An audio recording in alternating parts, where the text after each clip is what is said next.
శ్రీ కేశవ్ పయ్యావుల.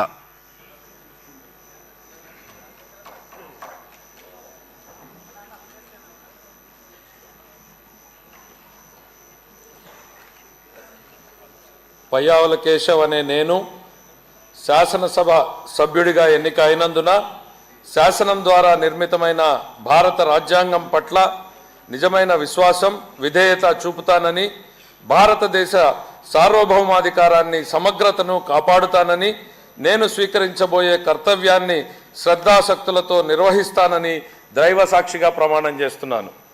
ఆంధ్రప్రదేశ్ శాసనసభ సభ్యుడైన పయ్యావుల కేశవ్ అనే నేను సభ నియమాలకు కట్టుబడి ఉంటానని, వాటిని అనుసరిస్తానని, సభ మర్యాదలను పాటిస్తానని, సాంప్రదాయాలను గౌరవిస్తానని దైవ సాక్షిగా ప్రమాణం చేస్తున్నాను.